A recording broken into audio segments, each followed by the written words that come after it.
Mi nombre es Irma Villa, coordinadora de proyectos de la Cámara. Hoy tenemos la conferencia de estrategias de financiación para rescatar empresas en crisis.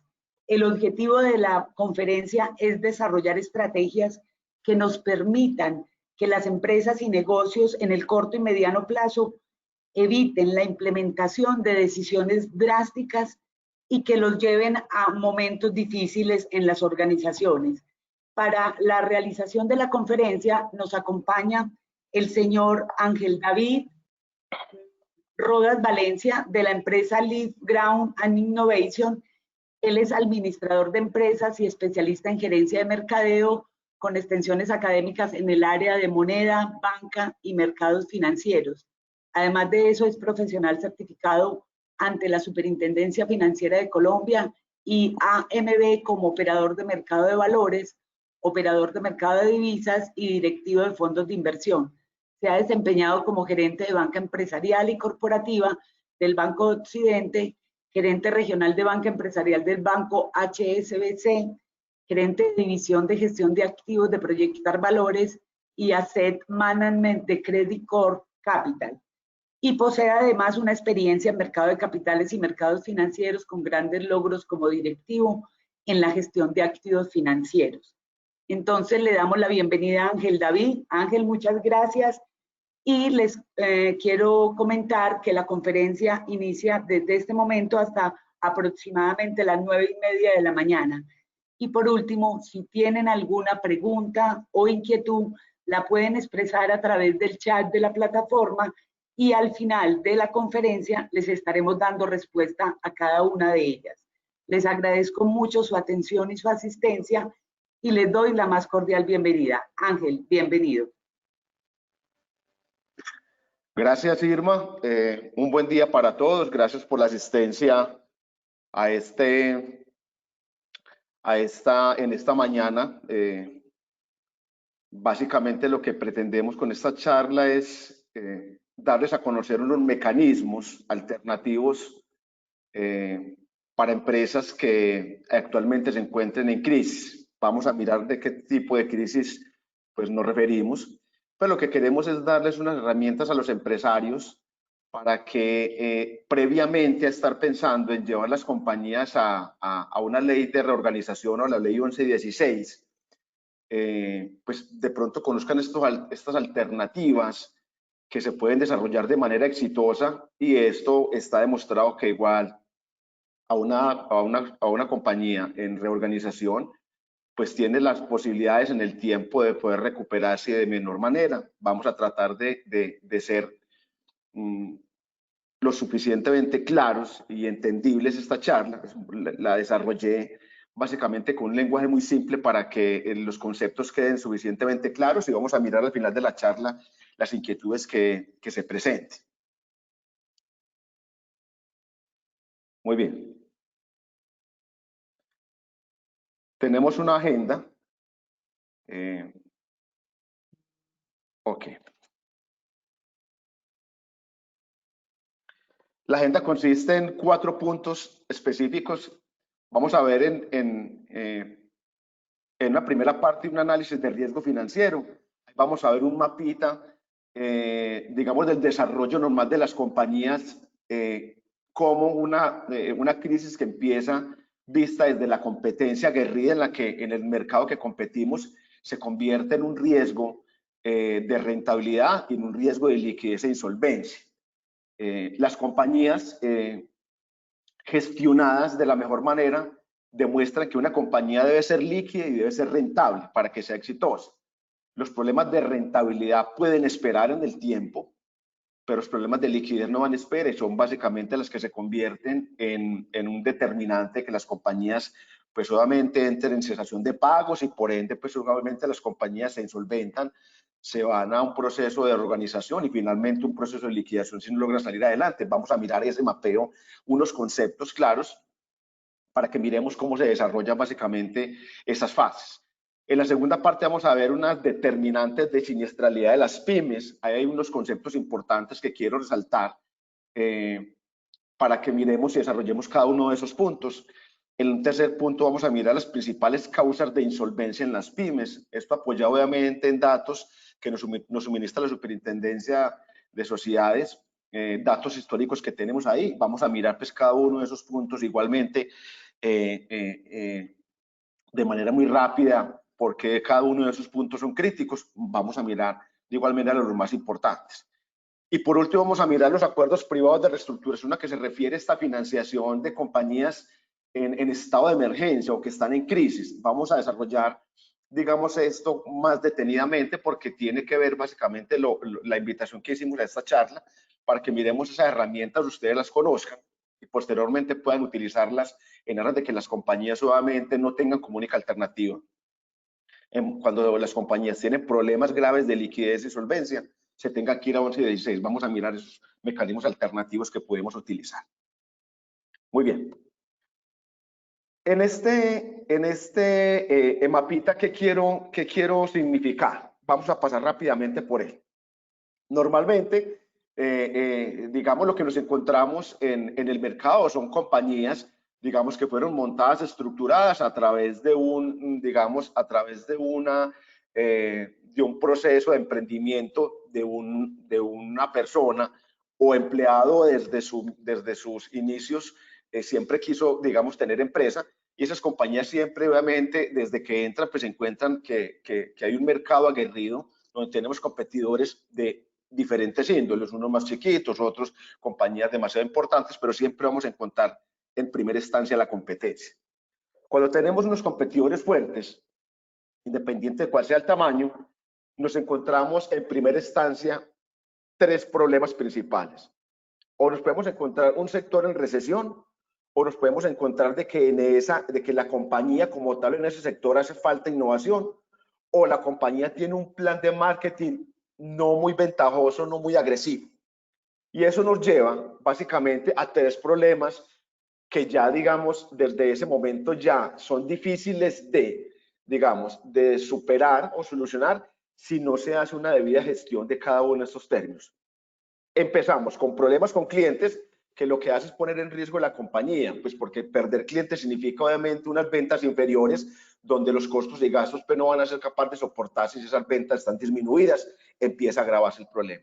Menor capacidad en la producción, pues obviamente si los clientes, estamos perdiendo clientes, estamos perdiendo competitividad, pues obviamente la capacidad de producción se me disminuye, lo que hace obviamente que esas disminuciones en planta de todos estos procesos me genera una carga onerosa, costosa, ¿cierto? Y por ende, obviamente, tenemos una deficiencia en producción, que lo que hace es que esos costos variables que yo tengo ahí, digamos, en gastos de personal, pues, para si es una compañía productora, pues obviamente ese personal se me vuelve supremamente costoso. Y lo dificultoso de todo este tema es que reponer un cliente o reponer 2 o 3 clientes que haya perdido por baja en la competitividad, pues me representa año o año y medio yo poder reponer ese mercado, lo que es un tiempo bastante suficiente para que una compañía empiece, digamos, a recorrer, digamos, los caminos que llevan a ahondar crisis. De ahí nos encontramos 5 problemas subsiguientes que son, vamos a mirar el lado derecho de la pantalla, vamos a tener más gastos fijos, ¿cierto? Gastos fijos costosos, tenemos un inmovilizado productivo, tenemos problemas de cartera, tenemos baja rotación de inventarios y nos encontramos con que la compañía venía ya con unos créditos que tomó en su momento como capital de trabajo, inversiones en CAPEX, donde esa financiación ya se vuelve arriesgada, se vuelve peligrosa, se vuelve estorbosa. Vamos a mirar posteriormente al lado derecho de la pantalla que esos gastos fijos se me convierten en mayores costos y gastos, se me vuelve ya un gasto excesivo y me mete en problemas de rentabilidad, bajo apalancamiento y bajo rendimiento. Igual la baja en ventas, esas disminuciones en ventas me representan igual baja rentabilidad, bajo apalancamiento y bajo rendimiento. Vamos a mirar la parte izquierda de la pantalla y nos vamos a encontrar que esa financiación arriesgada se me convierte ya en exceso de deuda, porque lo que hace la compañía es que se me va descapitalizando. Tengo deuda de corto plazo que se me vuelve estorbosa, impagable, incómoda, pues por la situación en la que se encuentra la compañía en el momento. Esos pagos de dividendos, que es muy de las compañías, digamos, en etapas tempranas o en compañías en etapa de desarrollo son muy dadas, digamos, a que esos dividendos se sacan por anticipado. Entonces, esos dividendos son recursos que no voy a tener para atender, digamos, los excesos de deuda que tengo, atender los requerimientos que tengo con la DIAN, la atención como tal a la deuda de los intereses y las inversiones en el capital de trabajo que requiero, obviamente, para las ventas que se están realizando. Eso conlleva una descapitalización de la compañía, lo que genera finalmente pues en un problema de liquidez e insolvencia, donde se empieza a generar unos incumplimientos. Si ustedes ven en este mapa de riesgos que estamos analizando acá, estamos viendo la liquidez por un lado, la rentabilidad por el otro. Cuando yo tengo problemas de rentabilidad, ¿cierto? O tengo bajo apalancamiento, el rendimiento de la compañía no es bueno, yo puedo tomar decisiones administrativas que me ayuden a soportar esa crisis de mejor manera. Pero cuando yo tengo problemas de liquidez e insolvencia, casi está demostrado que en un 65, un 70%, las compañías que presentan problemas de liquidez e insolvencia y presentan problemas de rentabilidad, ambos juntos, esto considera inclusive dos cosas: repensar un poquito de cómo reestructurar la deuda, y segundo, obviamente, lleva también a revisar y tomar opciones de cómo modificar el modelo de negocios de la compañía. Lo que nosotros escuchamos comúnmente problemas estructurales operativos y problemas estructurales financieros. Cuando se conjugan ambos problemas, digamos, es una etapa en la compañía que uno dice, esta compañía está en crisis, ¿cierto? Normalmente es la estructura financiera de la compañía la que lleva a estar muy cercano a que la compañía se quede líquida e insolvente. Esto no quiero detenerme mucho ahí, básicamente era para hacer un mapeo y entendamos un poquito como las estructuras, hacia dónde nos llevan las crisis, si son de orden operativo o si son de orden financiero, cuáles son esos caminos para que nos ubiquemos dónde están las compañías que actualmente ustedes representan o las que son dueños, y empecemos a entender un poquito el ejercicio. Vamos a mirar aquí unas determinantes de siniestralidad de las pymes. Esto es muy importante porque cuando hacemos gestión de las compañías, digamos, las pymes son muy dadas a que es el socio fundador de la compañía quien tiene esas capacidades y las aporta como tal al negocio, bien sea por un tema de formación o por un tema de experiencia, pero así son conformadas estas compañías. Yo quiero que miremos aquí 7 puntos críticos de por qué las compañías como tal llegan a puntos de estar en crisis y estar pensando obviamente que las compañías haya que liquidarlas o haya que declararlas insolventes. Pero miremos un poquito estas estructuras o estas determinantes, cómo son digamos, puntos que se pueden gestionar, que desde el mismo inicio, digamos, de que entendamos de que la compañía está en crisis, no le damos la importancia que requiere estos puntos.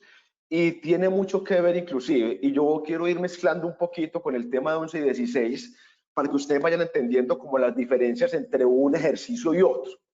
Cuando uno habla de que una compañía, o ustedes analizan unas compañías que están en 11, 16, esas compañías básicamente lo que se le presenta a la superintendencia es una fórmula de cómo esta compañía sale adelante y puede atender la deuda, y esa compañía se vuelva en el largo plazo una compañía viable y pueda recuperar los niveles de rentabilidad y liquidez que tenían en sus mejores años. Pero cuando esas compañías están en 11, 16, se les llega el momento de empezar a cumplir los requerimientos o los compromisos o la fórmula que vendieron con sus acreedores, y esta gestión que vamos a ver de estos puntos acá no se hicieron. Entonces, por eso hay un indicador que es crítico y es importante que ustedes los conozcan, y es que el 71% de las compañías que están en 11-10 o que entran en reorganización, esas compañías se van a liquidación, obligatoriamente se van a liquidación porque nunca son capaces de salir adelante.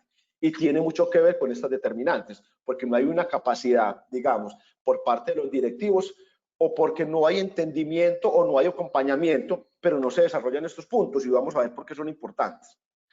En las pymes, las capacidades cuando miramos las capacidades directivas estratégicas en las pymes, el activo más importante en las pymes es el socio fundador. Él es el que sabe absolutamente todo. Entonces, si nos estamos imaginando una compañía que hace tornillos, el socio fundador comúnmente en las pymes es el que sabe hacer los tornillos perfectamente, por la experiencia que tuvo, trabajó 30 o 40 años en la industria, digamos, del acero, donde se desarrollaban este tipo de productos, y desde ahí nació la idea de ser socio fundador. Digamos, esas capacidades directivas estratégicas básicamente están fundadas sobre esa experiencia y capacidades técnicas del socio fundador, pero las capacidades directivas y estratégicas son pocas. No hay, digamos, pensamiento estratégico y desarrollo de un modelo de negocio, no hay un modelo de gestión en aras de que las compañías crezcan, entendiendo muy bien el mercado en el que compiten, o digamos no hay unas estructuras organizacionales definidas que hace que la compañía, los roles obviamente, hagan entender de que cada uno de los procesos y cada uno de los departamentos tiene una responsabilidad en aras de sacar las compañías adelante. No sucede, todo recae sobre el socio fundador y es donde las compañías carecen de gestión, tanto operativa y financiera, porque como vamos a ver en este segundo punto, la formación de esos socios fundadores, esas habilidades gerenciales, no se dan de buena manera, inclusive para el desarrollo del know-how de la compañía. Aporta muchísimo al know-how, ¿cierto? Técnicamente la compañía es muy buena, los operarios, digamos, copian ese know-how que el socio fundador transmite, enseñando obviamente de los procesos técnicos, pero gestión financiera, gestión administrativa operativa es muy poca. Se da desde la experiencia. Digamos, la identificación y explotación de los recursos no aportan tanto, digamos, lo que hace es que productivamente aporta mucho, pero no aporta la rentabilidad de los negocios. Y es una determinante de que los negocios o las empresas como tal entren en procesos de liquidez e insolvencia. Esa rentabilidad como tal no es gestionada por ese socio fundador, por un tema de desconocimiento, por un tema de apoyo, un tema de conocimiento, por cualquiera de los puntos pues, que vamos a mirar al desarrollo de esta charla, pero básicamente sucede y es que esa identificación y explotación de recursos no se da de muy buena manera. El capital humano y organizacional, no hay, digamos, esa cultura organizacional. Yo hago mucho énfasis en las compañías que asesoramos, y es decirle, venga, las compañías deberían tener como cultura organizacional muy bien definida el pensamiento estratégico del socio fundador, y eso en las compañías comúnmente no se da. Entonces, cuando una compañía está en crisis, resulta ser que el capital más importante y que ayuda y es determinante para sacar las compañías de problemas y de la emergencia en la que se encuentran es el personal directivo, el personal con el que usted se acompaña, los colaboradores. Si no tenemos las personas que son en tesorería, si no tenemos el administrador que necesita la compañía ahora, si tenemos problemas en producción porque los operarios y el jefe de producción, digamos, no tienen el mismo pensamiento estratégico, van en contravía del pensamiento estratégico del socio fundador, las compañías, para que esas compañías que salgan adelante, el margen de la probabilidad de que esa compañía tenga que liquidarse es exageradamente alta. Ha demostrado las compañías que han salido adelante que el capital humano y la cultura organizacional es determinante para que las compañías salgan adelante, y eso es importante que desde ahora lo vamos pensando, cómo transmitimos, digamos, la mentalidad de socio fundador a todos los miembros de la compañía, que todos, hombre, el socio fundador es una persona que llega muy temprano en la mañana, es el último que se va, pero entonces cuando usted, digamos, en algunos momentos que se requiere entregar una producción urgente, digamos, el personal de operarios, el personal de producción está pensando que digamos, que hace 5 minutos digamos, no es lo que finalmente están pensando, no queremos, no, yo me quiero ir ya para la casa, a mí no me importa lo que pase, digamos, con la compañía, si es capaz de cumplir o no a los clientes. Y yo pienso que esa mentalidad del socio fundador se transmite en aras de que la compañía siente ese compromiso y que entiendan que una compañía en crisis se saca adelante, obviamente cada uno colocando de su parte el conocimiento, la experiencia y algunos aportes pues, súper valiosos que nadie más puede hacer. Ya miramos el tema de cultura organizacional, la gestión financiera operativa es totalmente determinante. Uno encuentra compañías cuando uno analiza compañías en crisis, es definitivo el análisis que uno hace en términos operativos y financieros, y uno encuentra comúnmente de que la compañía vende bien, tiene clientes importantes, pero hay un desentendimiento muy grande en aras de quiénes son sus clientes y qué tan rentables son. Empieza uno a cuestionar un poquito desde el margen bruto de la compañía, ¿por qué ese margen bruto tan bajito? Porque usted no, digamos, no tenía conocimiento previo de que las compañías que compiten en ese sector, las compañías exitosas tienen un margen bruto del 35 al 40% y usted está en el 17%. Usted debería entender y saber eso de antemano para hacer una gestión importante en aras de que la compañía como tal, pues operativamente, mínimamente funcione. y después vamos y miramos las utilidades operativas de las compañías, utilidades operativas del 3 o el 4%, con endeudamientos súper altos, con tasas de interés muy costosas, con una estructura, digamos, de costos fijos muy importantes. Nos repartimos dividendos anticipados y le sacamos a la compañía la plata antes de cumplir los compromisos más importantes, que son la DIAN, los acreedores, que le sacan la plata a la compañía y lo meten en problemas de liquidez importantes. Los márgenes de EBITDA muy importantes que hay que gestionar no se gestionan, no entendemos muy bien, digamos, por qué, no entendemos muy bien por qué no me está alcanzando la plata para pagarle a la DIAN, no me está alcanzando la plata para cumplir a los bancos, y tiene mucho que ver con la gestión operativa y financiera. Cuando uno mira los riesgos financieros de una empresa, uno lo que principalmente piensa es cómo cubro yo un riesgo. Entonces pensamos en aseguramos los carros, aseguramos la bodega y hacemos una cantidad de cosas que no tienen absolutamente nada que ver con el riesgo financiero. El riesgo financiero principal de las compañías está desde la gestión, desde entender cómo compito estratégicamente, cómo es mi compañía, entender muy bien cuál es el poder de negociación que tengo yo con proveedores y clientes, quién es el que manda como tal en la negociación, por qué pierdo mis clientes, porque no soy capaz, porque no he podido lograr que mis clientes paguen el precio por el producto que yo les estoy entregando. El problema que les estoy solucionando es un problema importante, pues yo no alcanzo a llevar ese precio que yo espero que mis clientes paguen por el que me mejore el margen bruto. Todo ese tipo de situaciones, si no se entienden, si no se consideran, si no se hace un análisis profundo para proyectar la compañía en los próximos 4 o 5 años, que debe ser un ejercicio juicioso que querían hacer todas las pymes, pues si no entendemos cómo estamos compitiendo, la probabilidad de que una compañía entre en riesgo financiero es muy alta y por ende problemas de liquidez e insolvencia. También tenemos obviamente una baja gestión en la administración, encontramos errores en el costeo de productos, el endeudamiento es totalmente inadecuado, mucha deuda de corto plazo, deuda costosa, financiando, digamos, activos de largo plazo con corto plazo, financiando, digamos, estructuras dentro de la compañía que de momento no era digamos, necesario hacer ese tipo de inversiones, o utilizando la compañía para tomar endeudamiento, básicamente supliendo necesidades particulares de sus socios o accionistas. Encontramos una baja gestión de los activos, inventarios muy altos. Encontramos compañías, yo he encontrado compañías con niveles de inventario respecto a las ventas de 140 a 150 días. Vemos estructuras, obviamente, ciclos económicos de las compañías totalmente desajustados, proveedores vendiendo a 20 días, proveedores vendiendo 30 días o proveedores vendiendo 45 días, pero estamos financiando a los clientes a 60 y 90 días. Tomar ese endeudamiento para financiar los clientes es una estructura exageradamente costosa. Cosas de esas se refiere a la baja gestión en la administración, que es muy importante, importante entenderla. No nos vamos a detener en esto, pues porque la charla no es una charla de finanzas, ni mucho menos. Simplemente es para entender un poquito los conceptos, para que miremos enseguida el punto que sigue, que es bastante importante. Muy bien. ¿Cuáles son las principales causas de insolvencia? Hay unas causas internas y hay unas causas externas.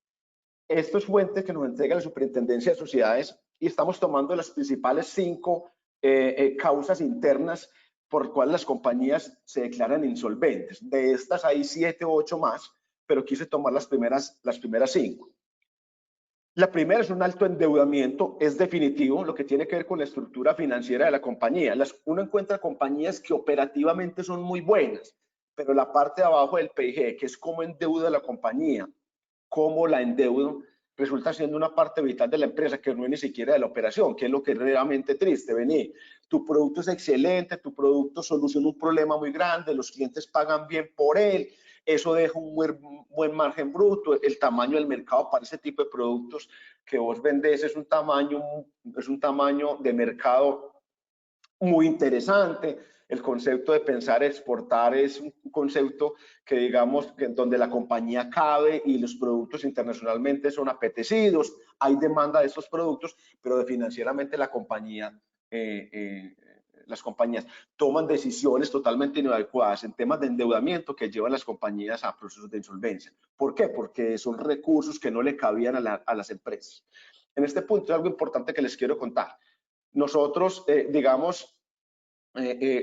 utilizamos unas herramientas donde predecimos la insolvencia de las compañías pero cuando uno habla de presa y la insolvencia es tomar las compañías hoy y decirle al empresario, venga, usted en 2 años, quizás 2 años y medio, la compañía está insolvente, y uno es capaz de determinar eso por el nivel de deuda que tiene la compañía. Y las compañías, antes de entrar en procesos de insolvencia, está demostrado que entre aproximadamente 2 y 3 años las compañías subsisten jineteando recursos entre los bancos, o como se dice, pues particularmente tapar huecos. Una compañía en esa estructura es capaz de soportar 3 años antes de declararse insolvente, que esto no es un dato menor.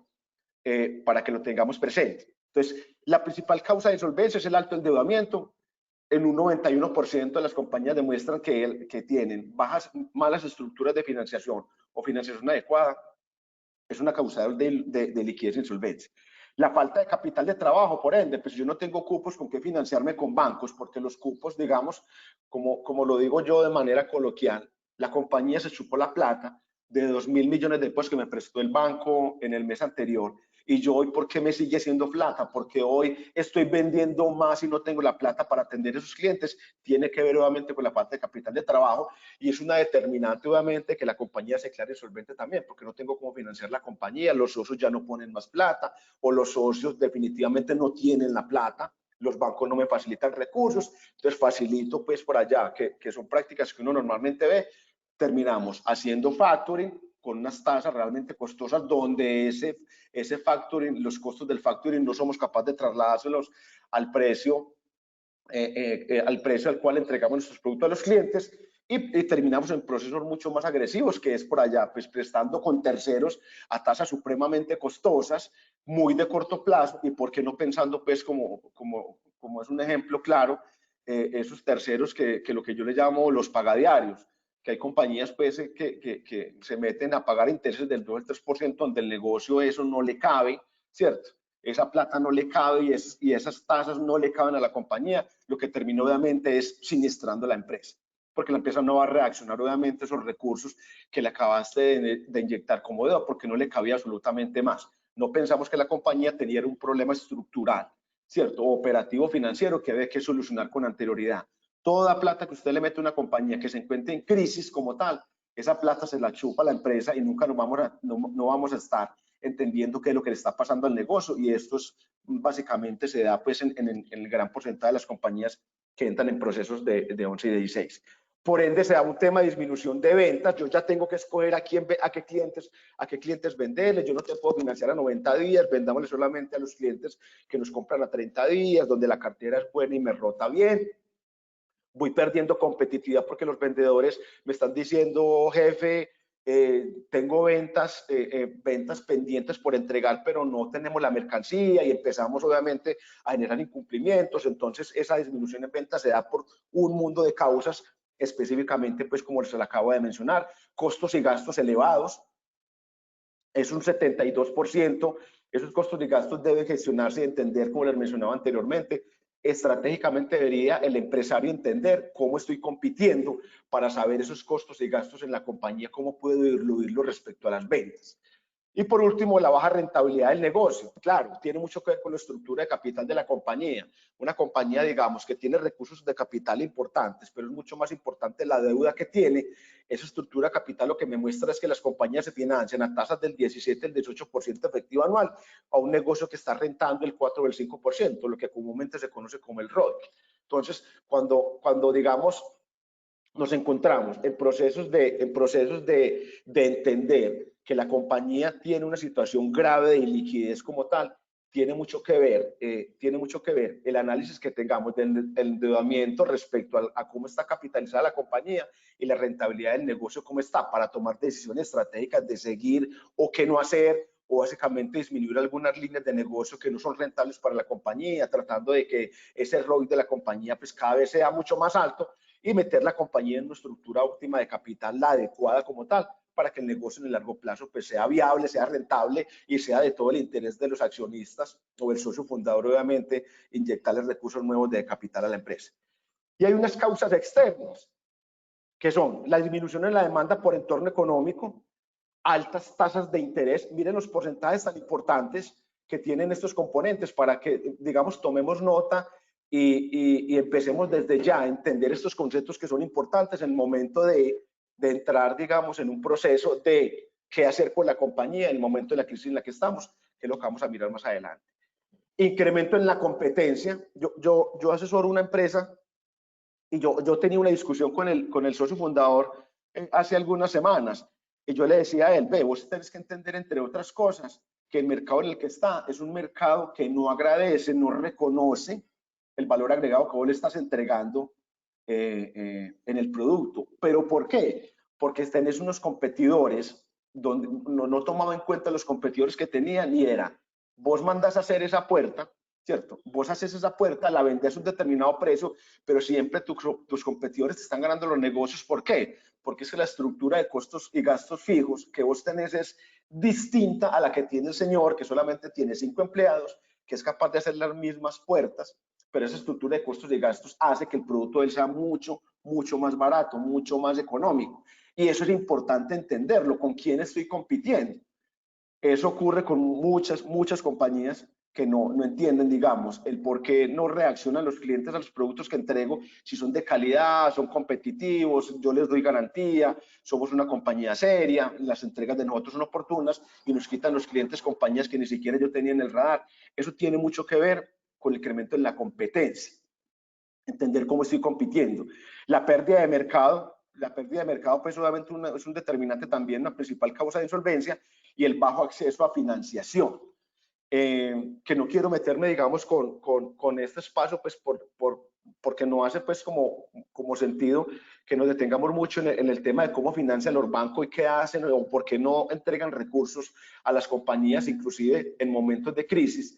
Y yo les diría por experiencia, porque digamos, tuve muchísimos años la oportunidad de trabajar en bancos. Les digo, los bancos sí facilitan recursos, lo que pasa es que las compañías no están preparados para recibir esa deuda, no saben solicitar los recursos en el momento adecuado, no entienden muy bien el comportamiento de los bancos, y eso es muy importante entenderlo, porque con base en eso es que yo estructuro el crecimiento como tal de la compañía, ¿cierto? Yo tengo que entender muy bien que si me voy a meter en un mercado distinto, me voy a meter en una regional distinta, eso requiere recursos para financiar la compañía, pero ¿cómo está la compañía hoy? Para yo saber si ese banco finalmente sí me va a prestar los recursos o no. Tiene que ver con la preparación de la compañía. Por eso, las compañías que estratégicamente no entienden cómo están compitiendo, presentan problemas estructurales, operativos y financieros, la posibilidad de que accedan a créditos nuevos por parte de la banca, créame que es muy bajita. Es muy bajita. Esto también, pues, resalto mucho esto, que es importante que lo tengamos presente para que entendamos por qué las compañías, cuando están en crisis, pues la tendencia obviamente es que las compañías se ahonden en las crisis y no entendemos muy bien qué es lo que está pasando con ellas. Muy bien, vamos a meternos aquí en la parte que tiene que ver con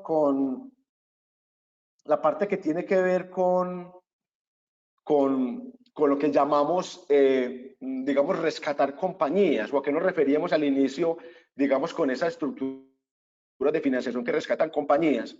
Y esto es, digamos, una fórmula, una herramienta que le va a permitir a que las empresas tengan unas alternativas distintas a pensar a ese proceso de insolvencia.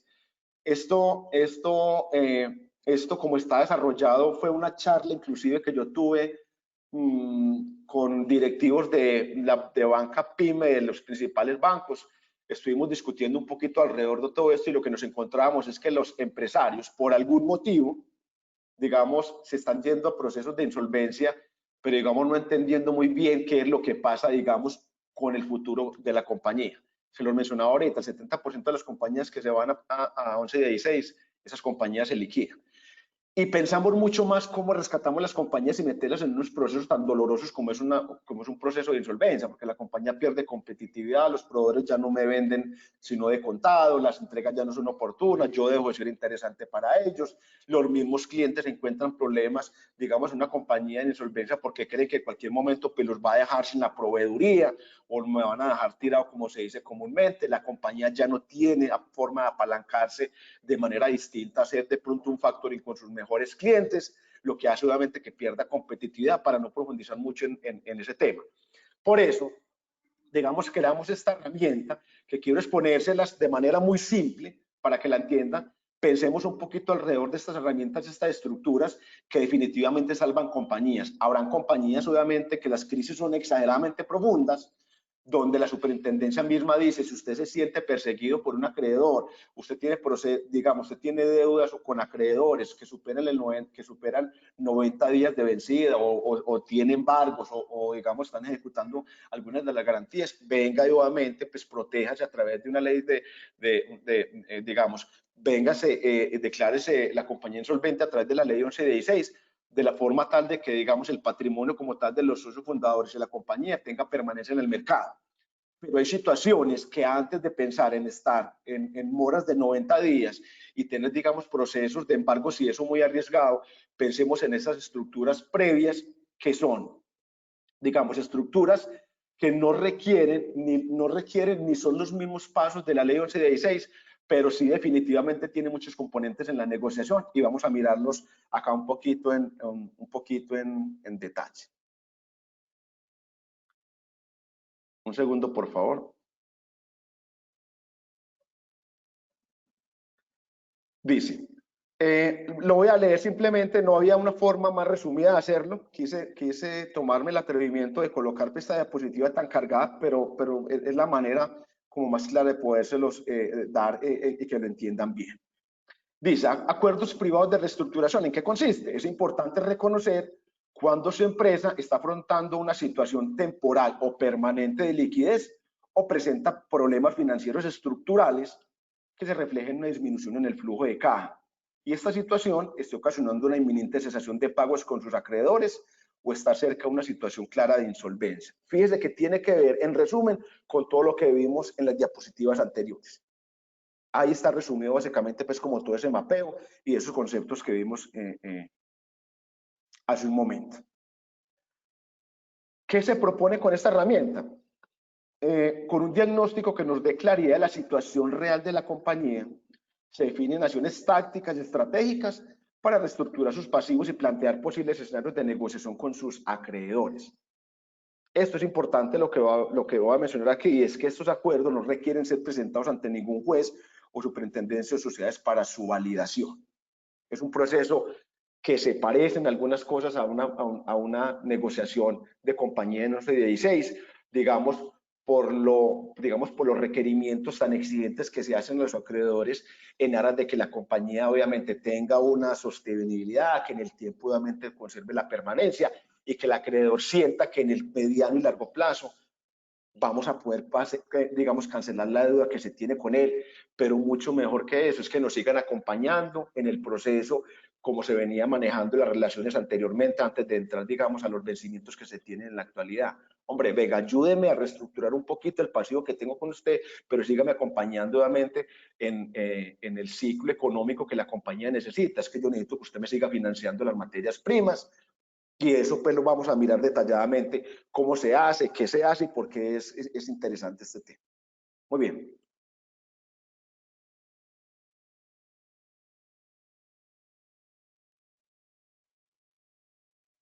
Un segundo que no me quiere pasar.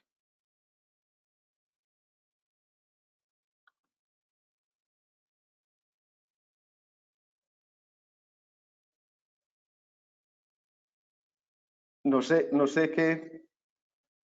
qué pasa, no me... Ya, ok.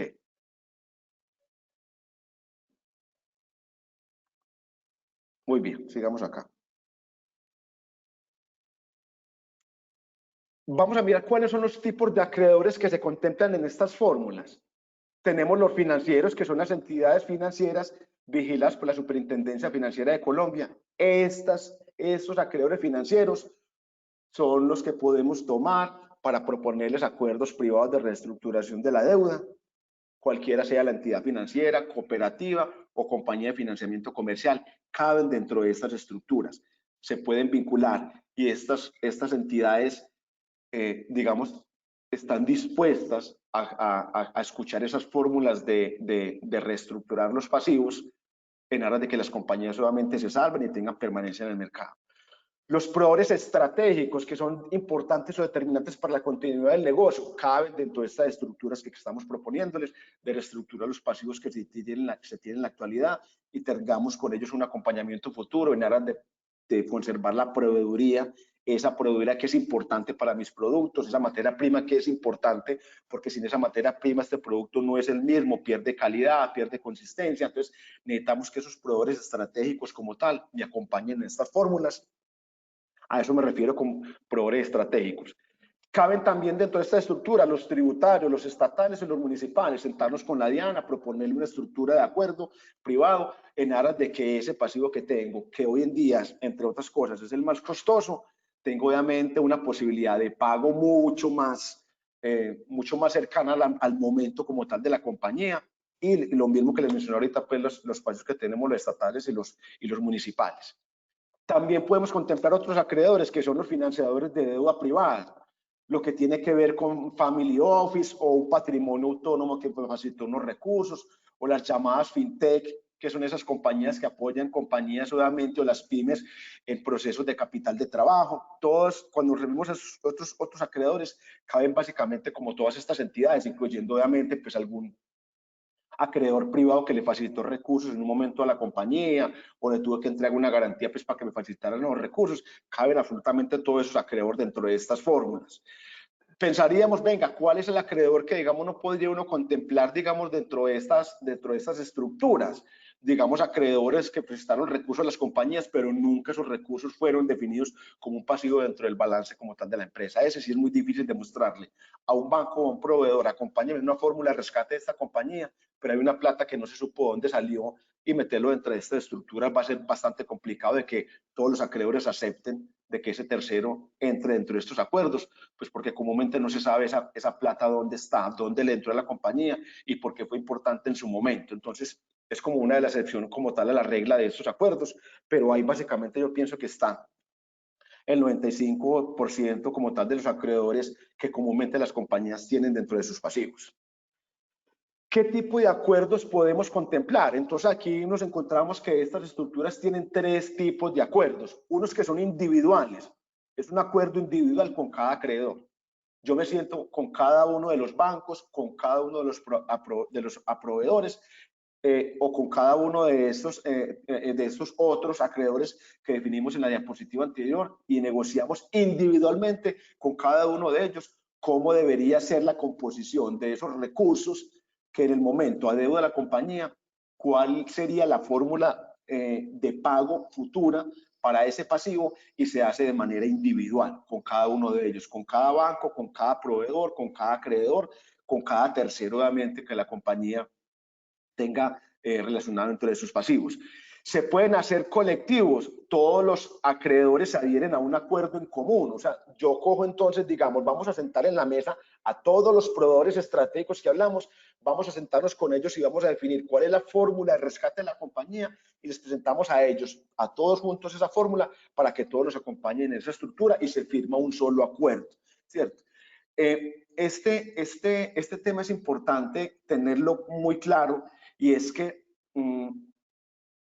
no se garantiza de que todos los proveedores estratégicos acompañen a las empresas en estos procesos. Siempre puede pasar de que hay uno de ellos que se siente ofendido, que se siente manoseado por parte de algunos empresarios, porque nunca fue clara, digamos, la relación con ellos. Nunca me dijiste que estabas en esa situación, no más ayer me estabas diciendo que te soltara, digamos, materia prima, pero no fuiste claro en decirme que no ibas a ser capaz de cumplirme. Ese tipo de cosas pasan normalmente en una mesa, y muchos de esos proveedores que invitamos a estos acuerdos, uno de ellos dice, yo no quiero acompañarlo porque me siento ofendido, no fueron claros conmigo, yo no quiero, digamos, adherirme como tal a ese contrato. No pasa absolutamente nada. Se llega a un acuerdo, digamos, con el restante de los 9 proveedores, y ese último, digamos, que queda suelto dentro de ese acuerdo. Tratamos en lo posible de, si no se adhiere como tal al acuerdo, de manera individual, pues puede tomar, digamos, decisiones, digamos, que para él son administrativas o jurídicas, pero quedaría por fuera del acuerdo. A eso se refiere lo que son acuerdos colectivos. Comúnmente no pasa. Esto tiene mucho que ver de cómo se estructure como tal el plan de salvamento de la compañía, porque es una fórmula que, al igual a la 1116, se le vende como tal a los acreedores, mostrándole cómo esta compañía, con estos acuerdos, en el tiempo, en el corto, mediano y largo plazo, la compañía se vuelve viable. Es viable para los acreedores atender como tal ese requerimiento, porque es la fórmula y es la manera como yo voy a poder recuperar mis recursos. Y así, obviamente, tendrán que verlo. Y también hay un tipo de acuerdo que se hace segmentado. Es un acuerdo especial que se realiza con acreedores de una misma clase. Entonces, venga, yo voy a sentar unos proveedores de las materias primas, que para mí es importante. Voy a sentarme con entidades financieras como tal y voy a trabajar con ellos un acuerdo específico, lo que nosotros llamamos particularmente los bancos. Y puedo también de manera segmentada coger los terceros, digamos, uno que son las fintech o estas financiadoras de capital de trabajo, estas plataformas electrónicas de crédito, y puedo sentar también en un segmento, digamos, terceros que me facilitaron recursos en un momento dado y que yo los tengo relacionados como un pasivo como tal en el balance. A eso se refieren los acuerdos segmentados. Si ustedes, si ustedes me estuvieran haciendo la pregunta en este momento, ¿cuáles son los acuerdos que comúnmente se dan, que nosotros hayamos hecho, que son bastante exitosos? Digamos, la fórmula sale muy interesante cuando se hace con un grupo de proveedores y cuando se hace con el grupo de bancos en completo. Los bancos inclusive, rápidamente les cuento, cuando uno tiene, digamos, un pasivo con 5 bancos, debo 5.000 millones y eso está distribuido en 5 bancos. Cuando se presentan estas fórmulas, los bancos inclusive, uno de ellos toma el liderazgo como tal y los otros van a la par de eso diciendo, cuando este firme, yo te firmo, cuando este te apruebe, yo te apruebo. Sale siendo obviamente un tema de solidaridad inclusive entre ellos mismos, pero la verdad es que en un porcentaje de 1 a 10, digamos, los bancos acompañan esta estructura de los acuerdos que son segmentados como tal o por una categoría específica. El 95% de ellos siempre se acompañan cuando los bancos como tal deciden acompañar estas estructuras o estos acuerdos. Difícilmente pasa eso en la 11 y 16. En la 11 y 16 es muy común que los bancos no acompañen las fórmulas. Entonces, las compañías que entran en planes de reorganización se apoyan mucho más en lo que deben a la DIANA, lo que deben con proveedores y se consiguen los votos que se requieren obviamente para que esa fórmula sea aceptada por los acreedores, pero comúnmente los bancos no son muy dados a acompañar las estructuras, las fórmulas que presentan las compañías en 11 de 16. En los acuerdos privados, les gustan mucho los acuerdos privados para acompañar las empresas, obviamente, a que sean viables, que puedan recuperarse, e inclusive financian las compañías en momentos de crisis, cuando se presentan las fórmulas adecuadas de salvamento de las compañías. Esto es algo pues importante que tengamos, que debería animarnos de muy buena manera.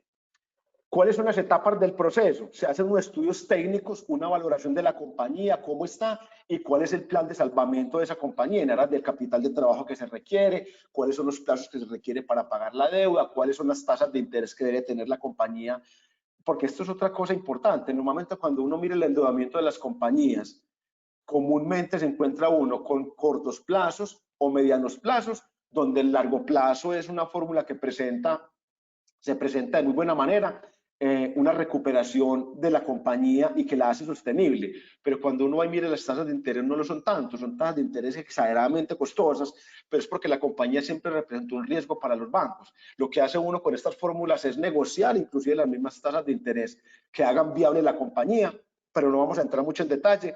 A eso se refieren los estudios técnicos, colocar la compañía en un momento presente como en el futuro, a través de una estructura de reestructuración de pasivos, a través de un acuerdo privado, esta compañía se salva y mejora sus números, incluyendo, pues, como les decía, este tipo de negociaciones, los detalles, digamos, de cómo se consiguió la deuda originalmente.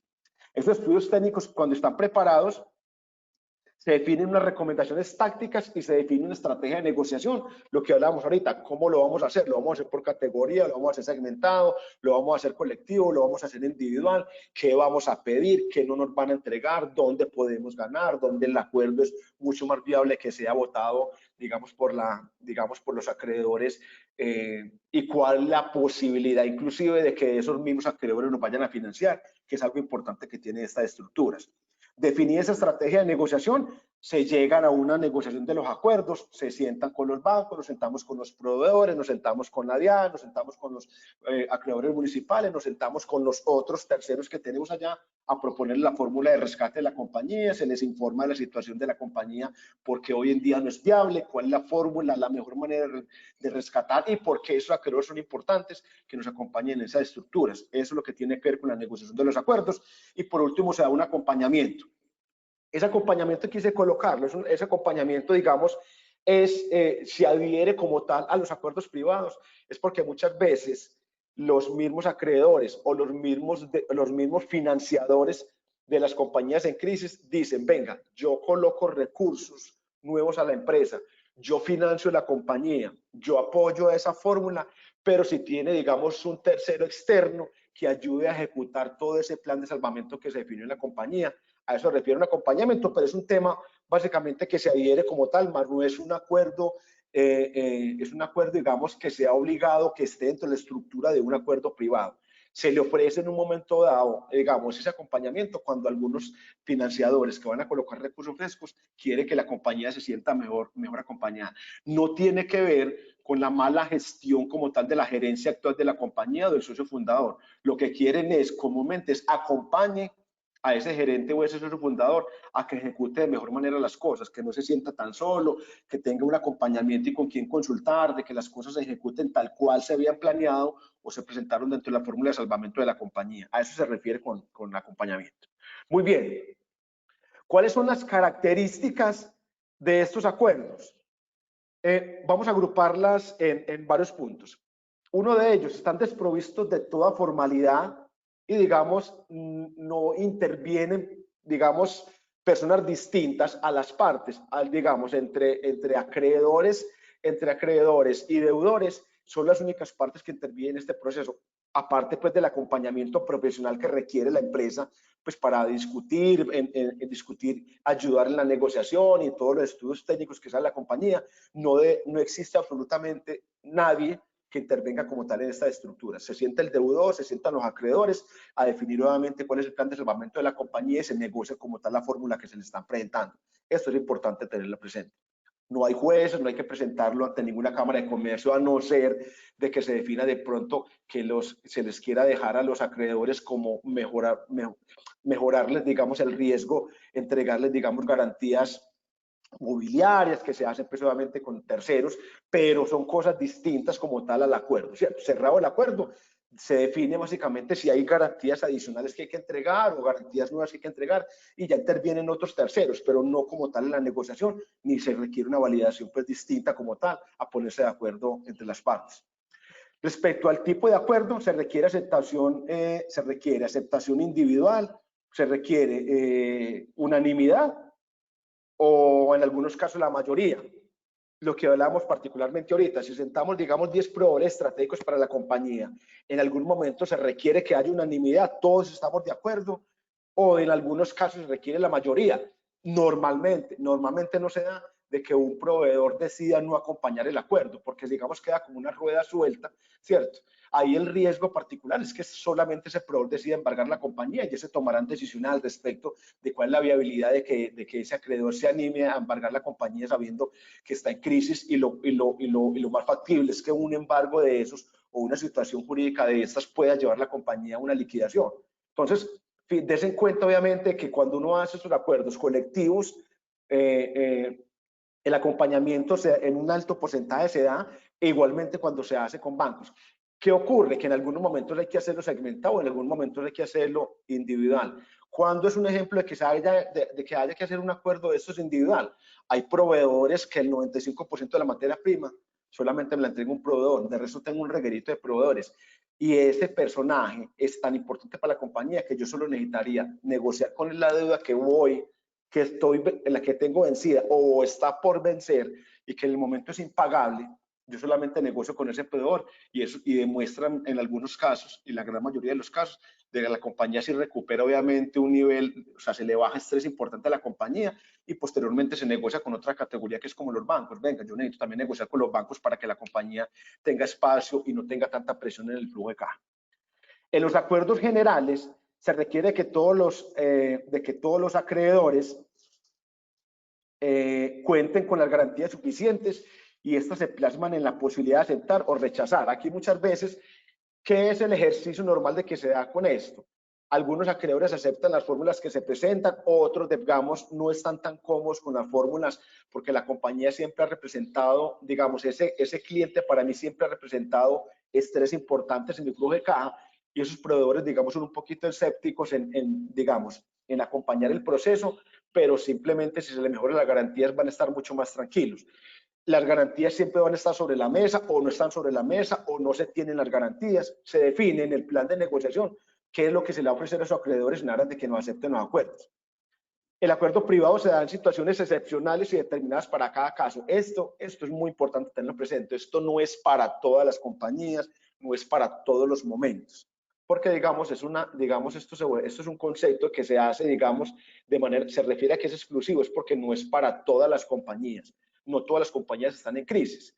Uno es capaz de determinar, decirle, venga, usted está muy apretado en caja, pero es que mire, digamos, el ciclo económico de la compañía a usted no le conviene. No es necesario entonces que negocie, pues nos sometamos la compañía a estas estructuras con los acreedores donde no es necesario. Hay compañías que definitivamente sí, la crisis ha demostrado que tienen problemas estructurales, como lo mencionaba anteriormente, que caben dentro de estas estructuras, que caben dentro de estos acuerdos, ¿cierto? Y por el nivel obviamente de endeudamiento y una cantidad de situaciones se define que la compañía es apta, digamos, para llegar a acuerdos privados de reestructuración.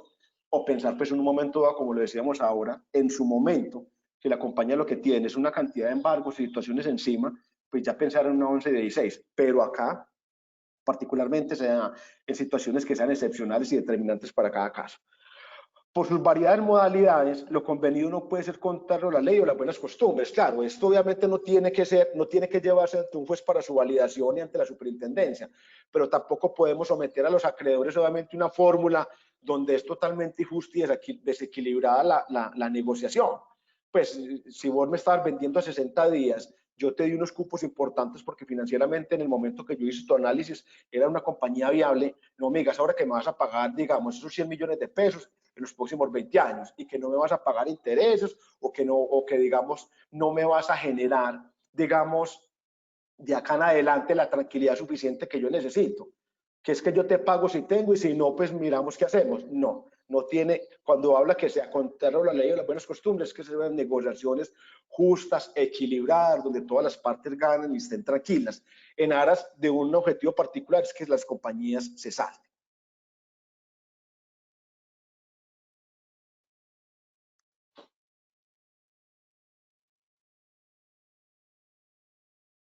Un segundo, por favor, está un poquito lento el cambio de la diapositiva.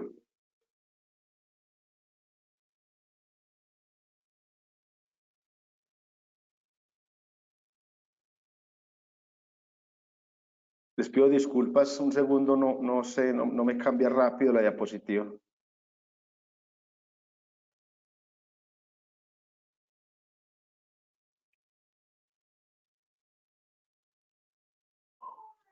Ángel, si lo intentas como ahorita devolviéndote a la presentación inicial. Lo estoy haciendo y no me quiere cambiar. Un segundo más. Ya, ok, por fin. Muy bien. Ahora sí. ¿Cuál es el contenido de los acuerdos? Esto es básicamente, esto es un concepto importante de cómo se toman estas negociaciones. Y aquí lo que quiero decirle es que para facilitar el buen desarrollo de las negociaciones y la reglamentación de los acuerdos, la fórmula que se vota es por la recuperación de la empresa utilizando la figura de la refinanciación. Esto es muy importante tenerlo presente, de la refinanciación, con la posibilidad de inyectar recursos nuevos de deuda, cuasi deuda o capital que faciliten sacar a flote a la empresa. Entonces, ¿por qué se toma el concepto de financiación de rescate? El concepto de financiación de rescate es, después de que se define una estructura que salva a la compañía, se refinancian como tal los créditos, se renegocian los créditos que se tienen con los acreedores, como lo vimos hace un momento. Ahora, queda un camino queda un camino difícil para la compañía, es que la compañía va a necesitar, en la mayoría de los casos necesitan recursos nuevos, pero ¿de dónde va a sacar yo recursos nuevos si antes el autoendeudamiento tiene la compañía en la situación en la que está? Es donde uno quiere, a través de esta estructura, solicitarle a los bancos recursos nuevos para capital de trabajo o hay que financiar el CAPEX en un momento adecuado y se prepara la compañía obviamente para que los bancos decidan y definan igualmente colocar recursos nuevos aún en la compañía estando en crisis. O se vota también, digamos, con los mismos acreedores y esto funciona casi siempre en todos los casos, que los acreedores sigan financiando la compañía, inclusive los mismos, hay proveedores interesados en que esas compañías se salven, porque hay un tema de colegaje. Yo ese empresario lo conozco hace muchísimos años, es una persona honesta, clara, trabajadora. Yo quiero financiar esa compañía, y a esas estructuras se montan y se refieren, digamos, con recursos nuevos de deuda. Cuasi deuda es porque, cuando se habla de cuasi deuda, es porque, digamos, un proveedor que no fuese un banco, sino que uno de los mismos proveedores, uno les presenta una fórmula y decirle, venga, financie usted esta compañía, que usted conoce el empresario y sabe el tema reputacional que tiene, que usted le da tranquilidad, financielo y, digamos, nos vamos a adherir, vamos a dejarlo a usted en una mejor posición respecto al resto de acreedores, porque está colocando recursos nuevos que la compañía necesita para seguir operando, aparte de la reestructuración de la deuda, y se presenta unas fórmulas obviamente de lo que nosotros llamamos cuasi deuda, que es básicamente una porción de equity y una porción de deuda. Uno va a riesgo y la otra obviamente va fija, como es el caso de la deuda. Y en algunos casos obviamente se da también que algunos proveedores o algunos empresarios deudores quieran de pronto invitar a participar uno de los proveedores para entregarle, digamos, una participación en acciones o, digamos, unos bonos convertibles. En fin, se definen todas estas estructuras de deuda o inversión, caben dentro de la estructura en el contenido de los acuerdos.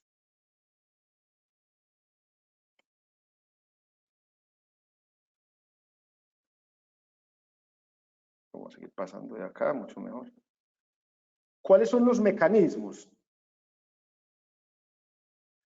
En primera instancia, obviamente, se espera que con el pago se tiene que dar siempre. Después de los acuerdos, se contempla es que el pago siempre va a estar, no va a haber duda absoluta en eso.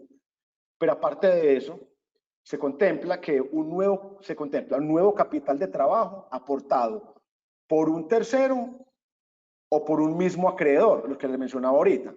Se invita, obviamente, después de la negociación de reestructurar la deuda, se puede invitar a un mismo acreedor que se anime a seguir financiando la compañía o que, digamos, aporte recursos nuevos al negocio, pero puede llamarse también un banco, puede llamarse también una fintech, un patrimonio autónomo, cualquiera de ellos que sea. Siempre estamos pensando en deuda.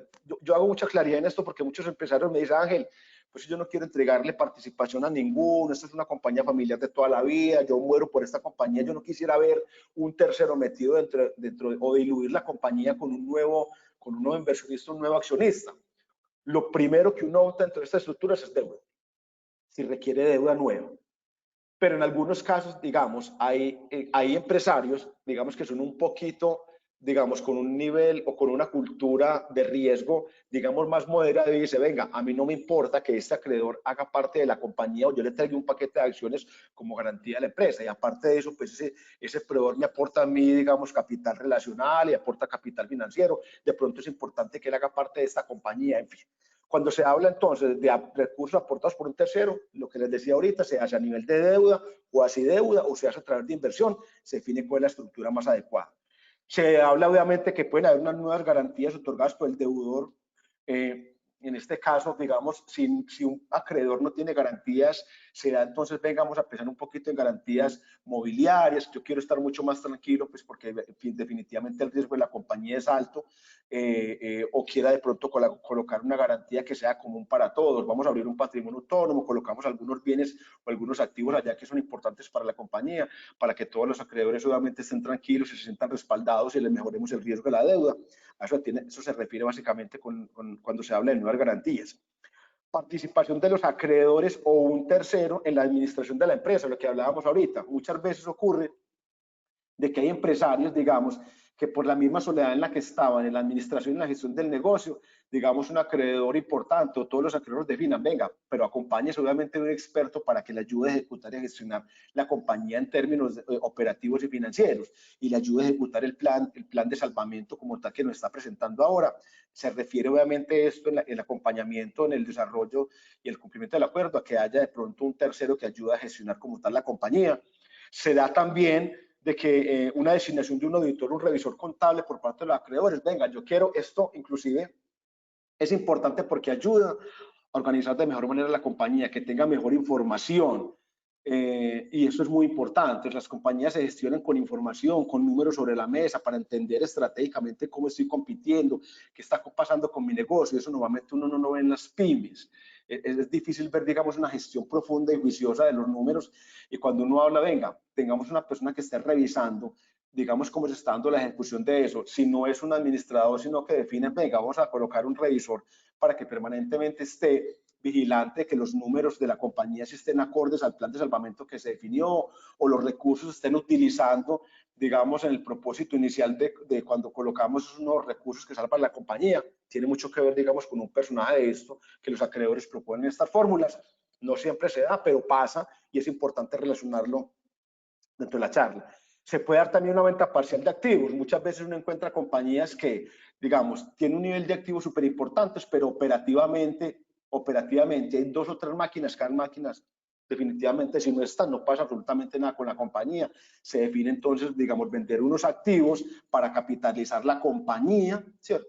Sin dejar obviamente, digamos, sin restarle como tal solvencia a la empresa en términos de que esos activos puedan representar más adelante, si la compañía hay que liquidarla, tenga de dónde, digamos, pagar la gran mayoría de los acreedores que se definen en el momento de la liquidación. En esto los acreedores son muy celosos porque la compañía debería conservar el nivel de activos que tiene hoy, no que se vaya, obviamente, se vayan vendiendo los activos y la plata se vaya para otro lado. Todo eso, digamos, queda plasmado entre los acuerdos a través de una figurita que ya se los voy a mencionar más adelante. Muy bien. También se da, a ver, si no me he saltado ninguno acá, ok. También se da una capitalización de la empresa deudora con parte de los créditos o una posible compra a favor de un deudor. Muchas veces se da, y esto inclusive salió en el decreto nuevo que sacó el gobierno, que digamos que fue paralelo digamos el proceso express para las compañías que querían entrar en 1116, y era, venga, si usted llega a un acuerdo rápidamente con alguno de sus acreedores, usted puede darle condiciones que para él son favorables y lo son también para la compañía. Y tiene mucho que ver que hay deuda que se puede convertir, o sea, yo esos 1.000 millones de pesos que usted me debe, yo lo puedo convertir inclusive en bonos o en deuda que se vuelve administrativa. Esto obviamente dentro de un acuerdo, porque hay ese acreedor se vuelve un acreedor senior o tiene una preferencia respecto a los otros, porque los otros no quisieron acompañar la fórmula o no quisieron colocar recursos nuevos. Este que se puso un mayor riesgo como tal, pues debería tener obviamente una posición digamos, mucho mejor respecto al resto de acreedores. Es un tema obviamente que entra dentro de estos acuerdos. Los covenants generales, cuando hablo de covenants es que hay unas limitaciones, esos covenants se definen dentro de los acuerdos y es, digamos, cosas que el empresario debe hacer o no debe hacer, ¿cierto? Entonces, digamos, no se van a repartir dividendos, la compañía no va a vender activos sin, digamos, autorización por parte de la junta directiva que se definió que la compañía tuviera o a través del revisor fiscal que se definió en el caso para estar auditando los balances. Vos no vas a tener la posibilidad de vender activos sin autorización, no te podrás endeudar por encima del nivel de deuda que se tuvo en el momento que se firmó el acuerdo, no, en este caso en particular, digamos, cuando la compañía genere un EBITDA positivo por encima de 3 o 4 puntos, esa compañía, digamos, no se va a repartir esos dividendos, sino que todo eso se va, digamos, a prepagar la deuda digamos, en las escalas o en las condiciones que se definieron. Eso se llaman covenants generales, que son, digamos, acciones de hacer o no hacer, que tienen las empresas en el momento que se firman los acuerdos. Aquí hablo de un acreedor senior o subordinado. Hay un acreedor que aparte de que, digamos, reestructura su pasivo que se tiene con ese deudor, quiso colocar recursos nuevos y ese, digamos, tiene una mejor categoría que el resto, pero obviamente son negociaciones que se dan dentro de los acuerdos, pero se da obviamente que en algunos casos hay un acreedor senior y otro que es subordinado. ¿Cierto? Este coloca unas condiciones, pues porque colocó unos recursos a riesgo que no quisieron colocar los otros acreedores, los otros solamente quedan subordinados a un acuerdo y el otro queda con unas condiciones preferentes, lo que yo llamo pues obviamente un acreedor senior. La capitalización de pasivos, lo que hablamos ahorita, venga, yo le voy a, digamos, ese pasivo que usted tiene, pues definitivamente yo lo capitalizo en la compañía y usted me da obviamente una participación de ella. Y lo otro que se da es respaldar obligaciones con activos no grabados a favor de otro acreedor. Definitivamente hay un acreedor que, pues, este acreedor que está dando mejores condiciones, está dando posibilidad de financiación nueva para que la compañía salga, pues este acreedor debería tener, digamos, un mejor riesgo y yo podría entregarle una garantía o compartir una garantía con otro acreedor que ya la tenga, que son fórmulas específicas que ya existen. En síntesis, digamos, estos acuerdos privados lo que hacen es, digamos, tratar de colocar la compañía en una posición donde no pierda, digamos, el poder de negociación con clientes y proveedores, que es lo que demuestra obviamente que las compañías tienen una mejor opción de salvarse distinta a la 11 y 16.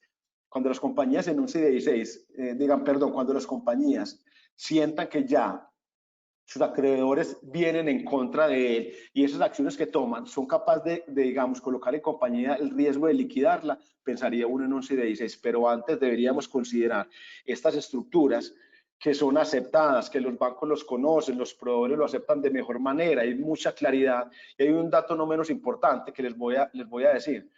Aquí cuando uno piensa en proveedores, que es digamos la masa más crítica que uno podría pensar que lo acompañen en estos procesos, porque son pasivos de corto plazo, unos 60 días, y uno proponerle a un proveedor de que le dé un plazo mucho más extenso, pareciera ser una fórmula no muy ventajosa para ellos. Pero les voy a decir una cosa, resulta que con los proveedores por experiencia en este tipo de procesos acompañan de mejor manera y con mucha más claridad, porque tienen un conocimiento mucho más profundo del empresario que los mismos bancos. El tema reputacional es importante, entre proveedores se conocen, son solidarios, se acompañan. Los bancos obviamente son un poquito mucho más lejanos, pues porque tienen un nivel de clientes mucho más grande y digamos el contacto como tal con la gerencia no es casi siempre la mejor relación. La relación se da mucho más entre el gerente del banco y el tesorero, o el gerente del banco y el financiero, pero digamos el gerente socio fundador de la compañía se da mucho más desde un colegaje entre proveedores. Entonces aquí hay un tema obviamente que hay que explotar y que sale siendo obviamente una de las mejores fórmulas de rescatar compañías. Esto en síntesis es el instrumento que queríamos colocar a disposición de ustedes, señores empresarios, que ustedes los conocieran, que conocieran que existen unas alternativas distintas a pensar que la compañía esté en un proceso de insolvencia o liquidar las compañías, en aras de que las compañías se conserven. Yo les voy a decir con toda sinceridad, es que entre otras cosas, pensar, digamos, en perder privilegios de negociación, porque, porque no se llegó, no se trató, digamos, de socializar el momento de la compañía, la crisis que tenía la compañía con proveedores, es un error que no deberíamos seguir cometiendo los empresarios, acercarnos a los proveedores, a los acreedores, bancos o proveedores, contarles la situación de la compañía en aras de que esa compañía se salve. No es un propósito distinto. Esto tiene muchísimo valor para ustedes, señores empresarios, y mucho más para los acreedores que van a encontrar obviamente un tema de colegaje, la forma de salvar la compañía. Hasta acá termino la charla. Yo les agradezco muchísimo la atención que le han prestado al respecto. Vamos a mirar qué inquietudes tenemos de la charla. Espero pues haber sido lo más claro. Esto es un tema, no es fácil, es un tema complejo. Aparentemente se ve muy fácil, pero es un tema complejo porque requiere obviamente pues un nivel de análisis importante y unos conceptos que debería uno tener pues como mucho más amplios, pero creo que es la mejor manera de expresarles, de contarles y de entregarles de manera muy diluida el proceso de acuerdo privado de reestructuración y financiación de rescate para las compañías que están en crisis.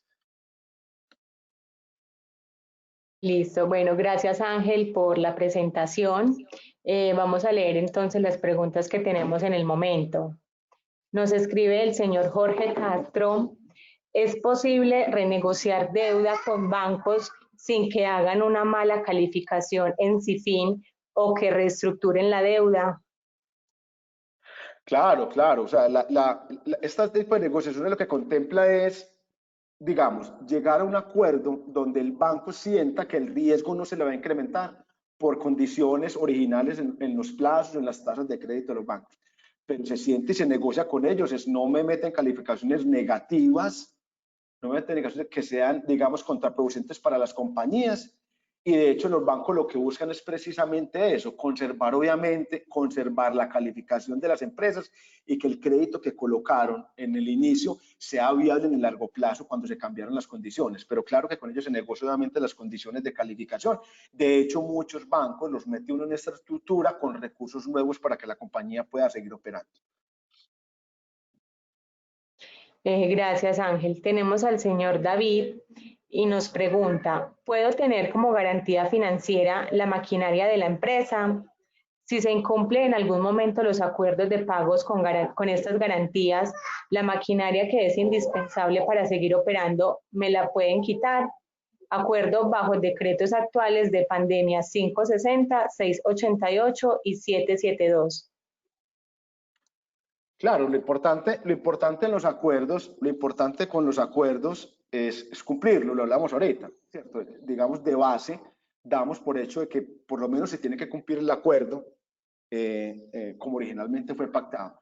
Cuando se entregan garantías obviamente que respaldan esos créditos por el cambio de condiciones como originalmente digamos, el acreedor lo facilitó, pues obviamente que tiene la potestad un acreedor de que si no se está cumpliendo el acuerdo de buena manera, pues obviamente él tenga la forma de ejecutar la garantía que tiene. Ahora, estos acuerdos tienen de forma y de fondo un tema muy poderoso, y es que demuestran que las compañías son viables en el largo plazo, y que, digamos, el interés de que un acreedor quiera quedarse, digamos, quiere ejecutar o se anime a ejecutar esa garantía, no es tan alto, porque lo que uno hace es, digamos, casi que disponer de en ese acuerdo o que fue individual, tratar de negociar nuevamente con él. Los acreedores siempre van a querer obviamente que esa garantía que yo estoy entregando sea una garantía que haga sentido, obviamente, haga sentido en aras de que es importante como tal para el negocio. No es que me vas a entregar pues obviamente un activo totalmente obsoleto que vos no estás utilizando, sino que es un activo estratégico para la compañía. Los acreedores siempre quieren tener obviamente ese tipo de garantías, pero en un momento dado, cuando el empresario, la empresa como tal, demuestra que no es capaz como tal de cancelar su deuda, ¿cierto? O digamos entra en moras importantes dentro de ese acuerdo, tendrá obviamente ese acreedor pues, la potestad digamos, de ejecutar su garantía. ¿Qué es lo interesante de todo esto? Digamos, la compañía tiene que demostrar en el corto, mediano y largo plazo que la compañía es viable. Y la idea es que esto es un dato que no es menor, las compañías demuestran recuperación cuando hay ejecución juiciosa del plan que se definió como salvamento para la compañía. Porque entre otras cosas, es importante resaltar, es que cuando se hace un análisis técnico de estas empresas que están en crisis, uno lo que hace inclusive es fortalecerlas desde lo estratégico para entender cómo se va a competir. Se hace nuevamente una intervención muy profunda de la compañía, casi que lo que uno hace es como refundar la compañía. Venga, vamos a pensar en un negocio nuevo de acá en adelante, en estas condiciones y con esta fórmula de salvamento.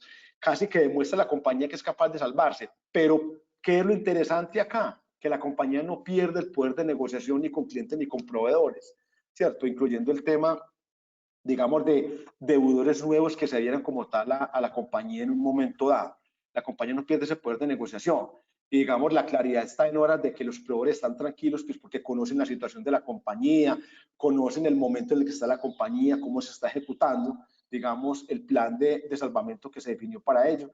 Y eso obviamente pues hace que la compañía tenga un componente distinto a una compañía en reorganización, que digamos casi que no es, digamos, una compañía en reorganización no tiene, digamos, mucho margen de maniobra de la compañía, pues porque las cosas, digamos, el ambiente empresarial no se le da de muy buena manera, con muchas restricciones, con muchas limitantes. Aquí, digamos, lo que tratamos es que las compañías tengan poder de negociación, tengan, digamos, manera de gestionar los gerentes o los mismos socios fundadores, sus compañías, acompañado obviamente de personas expertas que le ayudan a entender el momento del negocio, a tomar decisiones estratégicas para el negocio.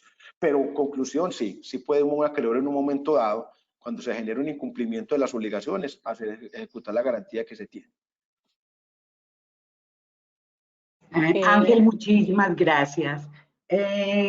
Ya con esto cerramos el tema de preguntas y quiero cerrar la conferencia de hoy dándole las gracias a Ángel David Rodas por su presentación. Creo que fue muy, muy importante para las compañías y sobre todo en este momento que muchas de ellas presentan situaciones delicadas o de crisis, como lo llamamos nosotros.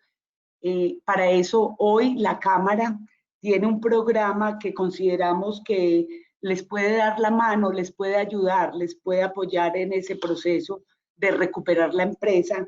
Ese programa se llama Continuidad Financiera y la Cámara en este momento está trabajando con los empresarios con este programa, y lo que buscamos es que a través de un diagnóstico que se hace de la salud financiera de su compañía, les damos un plan de acción para que definitivamente puedan enfrentar una situación como estas. Ya con la presentación de Ángel conocimos los mecanismos y estrategias para enfrentar situaciones de crisis, y lo que queremos es ya cerrar este ciclo con ese diagnóstico y entregarles un plan que definitivamente les permitirá a ustedes tener una mayor tranquilidad en un futuro cercano. Entonces, desde Cámara quedamos muy, muy atentos a su interés por hacer este programa de continuidad financiera y atenderlos para que puedan terminar este año de una forma mucho mejor. Les agradezco mucho su presencia. En nombre de la Cámara de Comercio de Burrasur, a Lead and Ground and Innovation, muchísimas gracias, Ángel, y les doy un feliz día. Gracias.